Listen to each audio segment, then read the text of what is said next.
नमस्कार।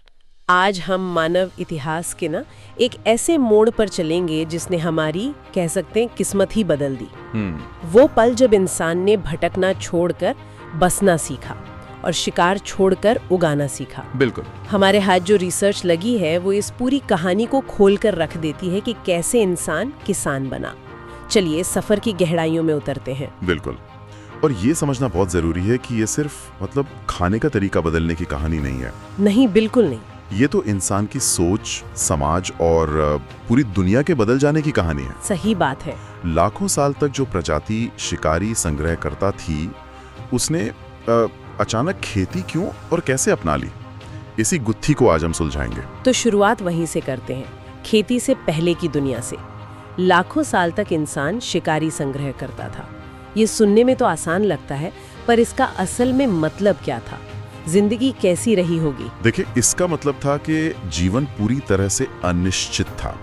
कोई स्थायी घर नहीं, कोई बैंक बैलेंस नहीं। आप छोटे छोटे समूहों में रहते थे और आपका पूरा दिन सिर्फ दो कामों में जाता था, या तो खाने लायक पौधे, फल, जड़ें तलाश करना, या फिर शिकार करना। आज यहाँ खाना मिला तो कल हो सकता है 50 किलोमीटर दूर जाना पड़ जाए। मतलब कोई प्लानिंग नहीं, कोई भविष्य की चिंता नहीं, बस आज का दिन गुजर जाए। और सामान के नाम पर भी सिर्फ उतना ही होगा जितना आप उठा कर चल सके, है ना? हाँ, ठीक पकड़ा आपने। भविष्य के लिए भोजन जमा करने का कोई सिस्टम ही नहीं था। हर दिन अस्तित्व की एक नई लड़ाई थी। इस जीवन शैली का एक दिलचस्प नतीजा ये था कि समाज बहुत हद तक बराबरी पर आधारित था। कोई अमीर गरीब नहीं था, क्योंकि कोई निजी संपत्ति जमा ही नहीं कर सकता था। तो फिर ये सब बदला कैसे?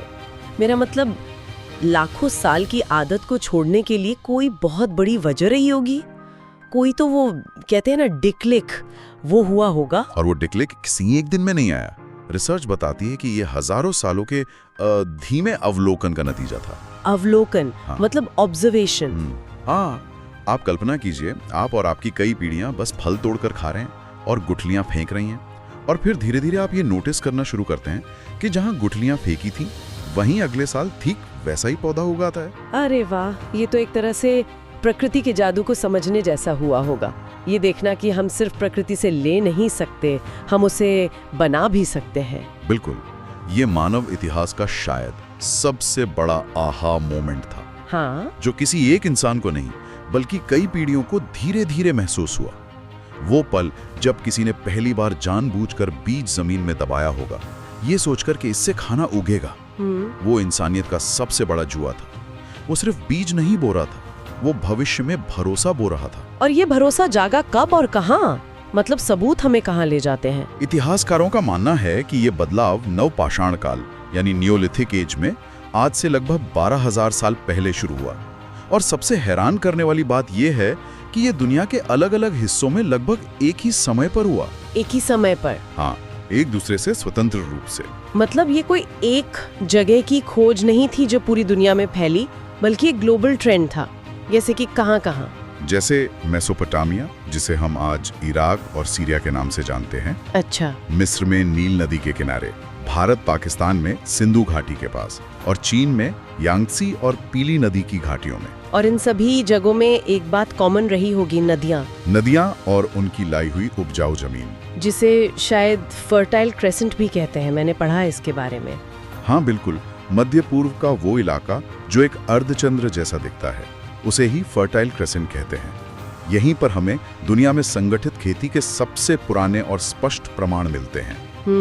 तो ये कोई संयोग नहीं था कि दुनिया की पहली महान सभ्यताएं इन्हीं नदी घाटियों में पनपी। पानी और उपजाऊ मिट्टी ने, कह सकते हैं, वो मंच तैयार किया जिस पर सभ्यता का नाटक खेला जाना था। ठीक है, तो मंच तैयार था। अब बात करते हैं फसलों की। मतलब हजारों किस्म के पौधों में से इंसान ने शुरुआत में कुछ खास चीजों को ही क्यों चुना? जैसे गेहूं, जौ, चावल, मक्का, इनमें ऐसा क्या खास था? देखिए, ये चुनाव बहुत सोचा समझा था। इन सभी फसलों में दो खास बातें थी। पहली, ये कैलोरी से भरपूर थी। अच्छा। मतलब थोड़ी मात्रा में खाने पर भी काफी ऊर्जा देती थी। और दूसरी, जो शायद सबसे जरूरी बात थी, इन्हें सुखाकर लंबे समय तक स्टोर किया जा सकता था। हाँ, ये बहुत जरूरी है। आप सेब या केले को महीनों तक नहीं रख सकते।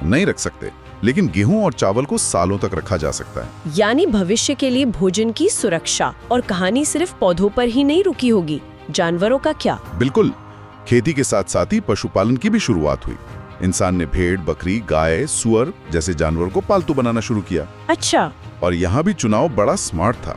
ये वो जानवर थे जो झुंड में रहते थे और शाकाहारी थे, उन्हें पालना आसान था। और उनसे सिर्फ मांस नहीं मिलता होगा? नहीं, उनसे सिर्फ मांस ही नहीं बल्कि दूध, ऊन, चमड़ा और यहाँ तक कि खेती में मदद भी मिलती थी। तो अब इंसान के पास एक ही जगह पर अनाज भी है और जानवर भी, उसे अब भटकने की जरूरत नहीं।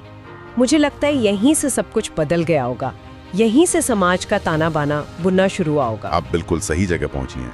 यहीं से सभ्यता का जन्म होता है। देखिए, जब तक हर इंसान अपना पेट भरने के लिए दिन रात मेहनत कर रहा था, तब तक किसी के पास कुछ और सोचने या करने का वक्त ही नहीं था। लेकिन खेती ने एक क्रांतिकारी चीज पैदा की, अतिरिक्त भोजन यानी फूड सरप्लस। जरूरत से ज्यादा खाना, इसका क्या असर हुआ? इसका असर ये हुआ कि अब समाज के हर व्यक्ति को किसान बनने की जरूरत नहीं थी। अच्छा। जब कुछ लोग मिलकर सबके लिए खाना उगा सकते थे, तो बाकी लोग दूसरे कामों में माहिर हो सकते थे। कोई मिट्टी के बर्तन बनाने लगा, कोई पत्थर के औजार बेहतर बनाने लगा, कोई कपड़े बुनने लगा। तो यहीं से स्पेशलाइजेशन की शुरुआत हुई। बिल्कुल, यहीं से विशेषज्ञता यानी स्पेशलाइजेशन की शुरुआत हुई, जो किसी भी जटिल समाज की नींव है। गांव बसे, फिर शहर बने और व्यापार शुरू हुआ। लेकिन क्या स्थिरता और सुरक्षा की कोई कीमत भी चुकानी पड़ी? मतलब घुमंतु जीवन में शायद ज्यादा आजादी थी, हर दिन एक नया रोमांच था, एक ही जगह पर टिक कर एक ही तरह का काम रोज करना, क्या ये एक तरह से उबाऊ नहीं हो गया होगा? ये एक बहुत बड़ा सवाल है। आजादी तो हाँ, यकीनन कम हुई, लेकिन हमारे हाथ जो रिसर्च लगी है वो एक और चौंकाने वाली बात बताती है। क्या? खेती शुरू होने के बाद शुरुआती इंसानों की सेहत असल में गिर गई थी। क्या कह रहे हैं? सेहत गिर गई थी? मुझे लगा था कि स्थिर भोजन मिलने से सेहत बेहतर हुई होगी। नहीं, उल्टा हुआ। हाँ? पुरातात्विक सबूत जैसे कि कंकाल बताते हैं कि शुरुआती किसानों की लंबाई शिकारी संग्रहकर्ताओं से कम थी। अच्छा। उनके दांतों में ज्यादा कैविटी थी और उन्हें एनीमिया जैसी बीमारियां ज्यादा होती थी। पर ऐसा क्यों? और मांस खाते थे, जबकि शुरुआती किसान कुछ ही फसलों जैसे गेहूं या चावल पर निर्भर हो गए। इससे पोषण में कमी आई। तो फिर सवाल उठता है, अगर ये सेहत के लिए बुरा था तो उन्होंने इसे अपनाया ही क्यों? ये तो कोई मतलब ही नहीं हुआ। जवाब एक शब्द में है, सुरक्षा। सुरक्षा? हाँ, सुरक्षा। भले ही पोषण कम था, लेकिन भूखे मरने का खतरा भी बहुत कम हो गया था। खेती एक भरोसेमंद स्रोत था, है ना? ये बात तो है। अब 10 लोगों के शिकारी संग्रहकर्ता समूह का पेट आसानी से भर सकते हैं, लेकिन 100 या 1000 लोगों के गांव का पेट भरने के लिए आपको खेती ही चाहिए। आबादी बढ़ाने के लिए खेती एक जरूरी समझौता था।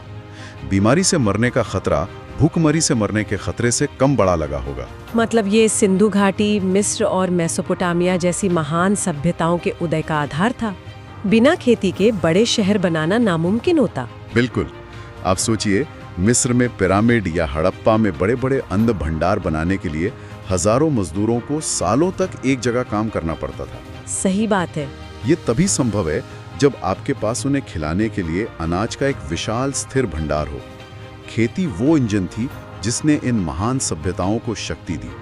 बिना अतिरिक्त अनाज के ना बड़े शहर बस सकते थे, ना बड़ी सेनाएं रखी जा सकती थी और ना ही कला और विज्ञान का विकास हो सकता था। ये सब सुनने में बहुत मंतकी, मतलब लॉजिकल लगता है, लेकिन हम इतने यकीन से ये सब कैसे कह सकते हैं? क्या हमारे पास कोई ठोस सबूत है? हाँ है। ये सिर्फ कहानियां या अंदाजे नहीं है। पुरातत्वविदों को खुदाई में हजारों साल पुराने जले हुए अनाज के दाने मिले हैं। अच्छा? उन्हें पत्थर के औजार मिले हैं जिन्हें खास तौर पर फसल काटने या अनाज पीसने के लिए बनाया गया था, जैसे हसिया और चक्की। और मिट्टी के बर्तन भी तो मिले हैं, शायद अनाज को स्टोर करने के लिए।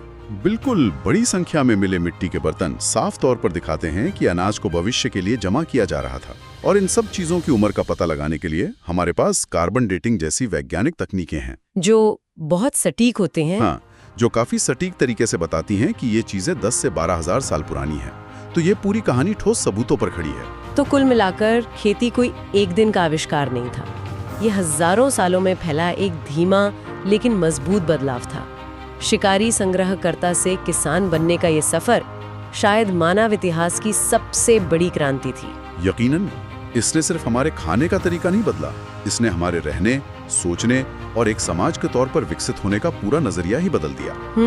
हमारे शहर, हमारी सरकारें, हमारी तकनीक, यहाँ तक कि हमारी सामाजिक संरचना की नींव भी उसी पहले बीज में छिपी थी जिसे किसी इंसान ने भविष्य के भरोसे पर जमीन में बोया था। एक शानदार सफर जिसने हमें वो बनाया जो हम आज हैं। हाँ, और ये हमें एक दिलचस्प सवाल पर भी छोड़ जाता है। बताइए। खेती ने हमें भोजन की सुरक्षा दी, स्थिरता दी और जटिल समाजों के निर्माण का अवसर दिया। लेकिन ये सोचने वाली बात है कि जब इंसान ने एक जगह बसने का फैसला किया तो उसने शिकारी संग्रहकर्ता जीवन की कौन सी आजादी या कौन सा ज्ञान हमेशा के लिए खो दिया? क्या उस घुमंतु जीवन की बराबरी और रोमांच में कुछ ऐसा